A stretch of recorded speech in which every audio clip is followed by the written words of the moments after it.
A paz do Senhor, queridos irmãos, queridas irmãs, meu ouvinte, aquele que vai assistir esse vídeo, eu quero dizer aos irmãos que é um privilégio poder estar fazendo, este vídeo.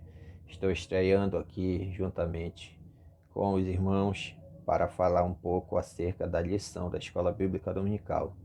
Eu sou coordenador da Escola Bíblica Dominical na cidade de Breves, na congregação Monte Oreb, sob a responsabilidade do presbítero Junielson de Deus e presidência do pastor Elianai Ribeiro.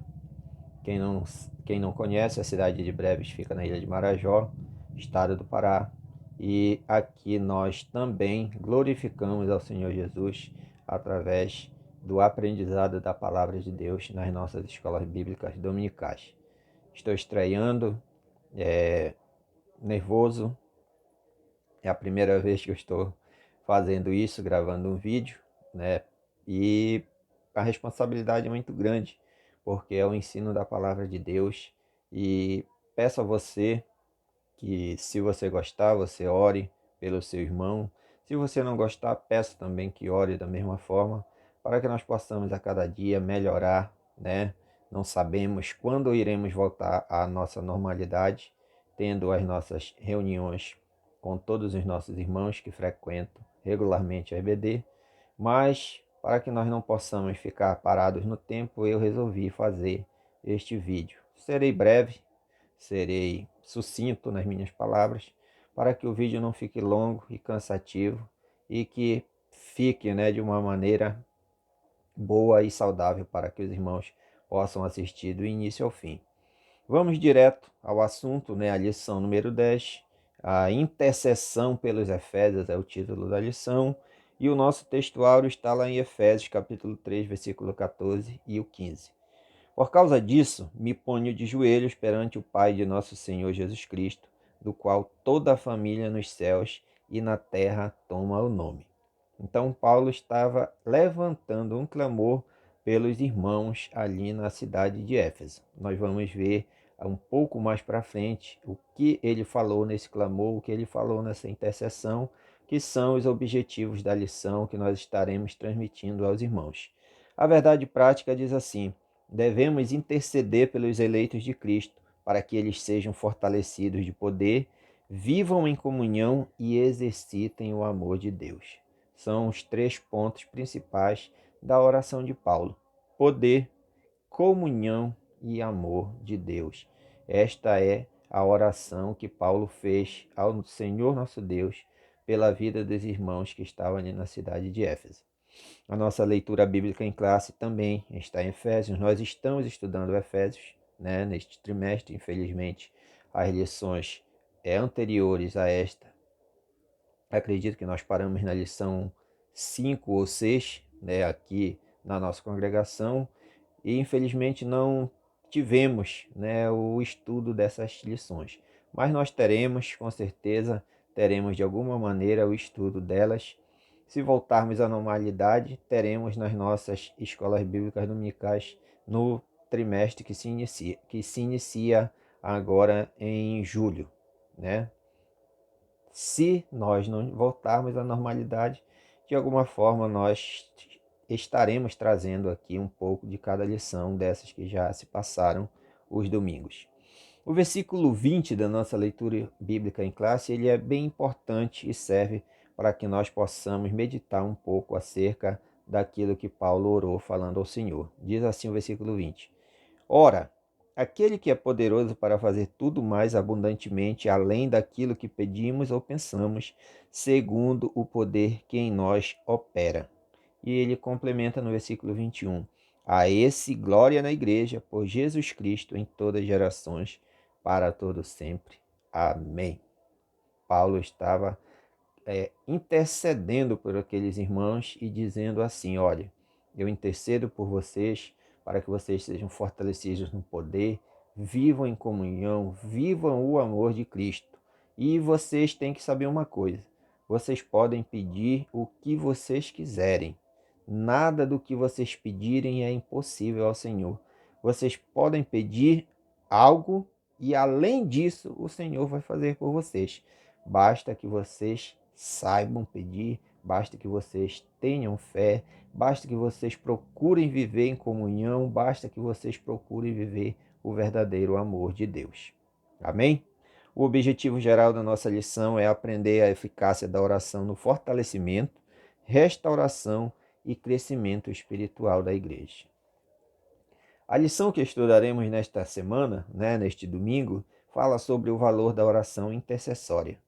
São alguns tipos de orações que nós temos, Você pode orar em agradecimento, você pode orar intercedendo e você pode orar também clamando ao Senhor. São diferentes tipos de oração, Interceder é uma coisa, agradecer é outra coisa, clamar é outra coisa, São três coisas distintas. E isso aqui era uma intercessão. Nela veremos o quanto o apóstolo apresentava a Deus à igreja que ele amava. Ele nos mostra que a oração intercessória está baseada no amor que temos uns pelos outros. Quando isso é uma realidade, a tristeza do irmão nos toca. As dificuldades deles tomam o nosso coração e assim nos colocamos diante de Deus para apresentar as suas causas àquele que tudo pode.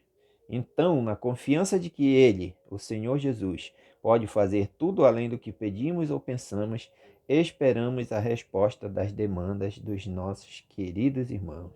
Glória a Deus. Isso aqui é uma intercessão que você faz de todo o seu coração, Paulo está ensinando, Paulo está clamando ali a Deus e nos ensinando que nós devemos clamar de todo o nosso coração quando nós vemos que o nosso irmão está precisando, vemos que o nosso irmão não tem condições de resolver o problema e nem nós. E nós apresentamos a Deus de todo o nosso coração. É aí que se cumpre, aquela palavra de Deus que diz que nós devemos amar o próximo como a nós mesmos. Porque se nós orarmos pelo próximo, pedindo aquilo que muitas das vezes nós nem pedimos para nós, nós demonstramos que vivemos verdadeiramente o amor de Deus. Glória a Deus por isso. O tópico número 1 diz assim: corroborados com o poder do Espírito. O apóstolo inicia sua oração ao Senhor com um pedido duplo: o poder do Espírito no homem interior e a presença de Cristo nos corações dos crentes. Corroborados com o poder é validados, Nós temos que ser validados. O que é validar? É identificar aquilo que muitas das vezes nós não temos certeza que é ou não oficial.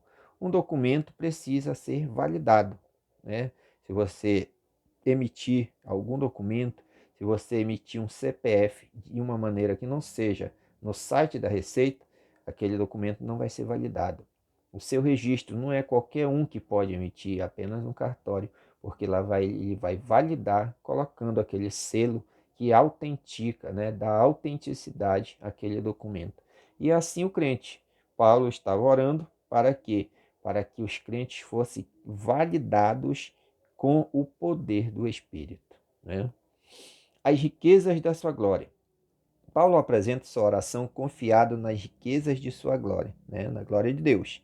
O apóstolo já havia declarado que Deus é o Pai da glória, cheio de abundantes riquezas de sua graça, o que significa que ele é o possuidor de todas as glórias e despenseiro de ricas, ilimitada e ilimitadas bênçãos. Em razão disso, me desculpem, tá, irmãos, é o nervosismo. Paulo pede para que a igreja seja fortalecida com poder, que seja habitada por Cristo, que compreenda o amor divino e tenha pleno desenvolvimento espiritual. Se desenvolver espiritualmente é não ser aquela igreja menina, não ser aquela igreja raquítica, aquela igreja que não sabe para onde vai, que não sabe o que quer, que não sabe o que ensina, que não sabe o que aprende.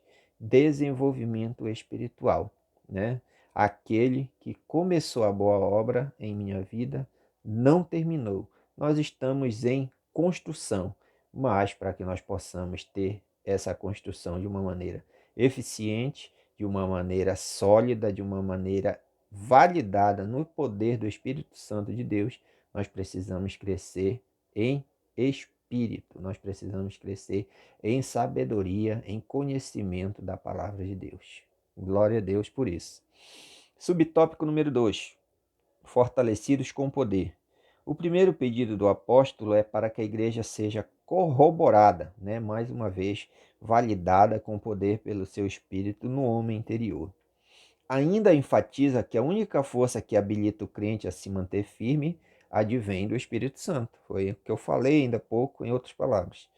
Que atua no homem interior, no espírito humano, e capacita o crente a perseverar, a manter-se afastado do pecado e a compreender as coisas espirituais.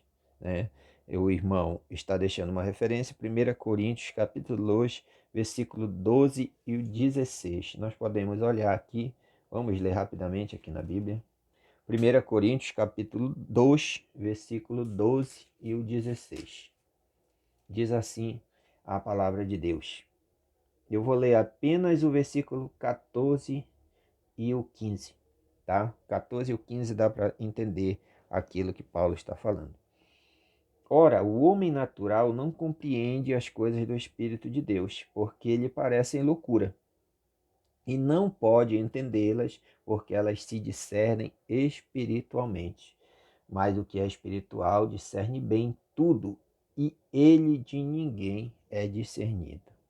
É isso que Paulo está colocando para os irmãos ali em Éfeso, Se você é espiritual, você vai entender os mistérios espirituais. Se você não é, vai lhe parecer loucura, vai lhe parecer doidice, no nosso linguajar popular, e você estará ali lendo a palavra e não compreendendo nada. É preciso que você busque em espírito para entender aquilo que o Senhor quer falar aos nossos corações. Subtópico número 3. Habitados por Cristo. O apóstolo também orou para que Cristo habitasse pela fé nos corações dos santos, o que também não significa dizer que Cristo não estivesse presente na igreja em Éfeso. Isso indica que a oração apostólica era para que Cristo habitasse continuamente na vida da igreja.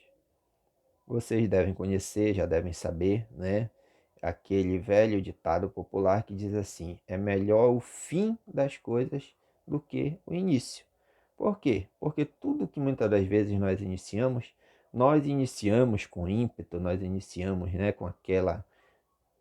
com aquele ânimo, e quando vai passando o tempo, aquilo vai esfriando, vai amornando, e quando vai se aproximando o final, vamos colocar como um exemplo aqui um trabalho, um contrato. Você é contratado para fazer determinado período, para fazer determinado trabalho, um contrato de 6 meses.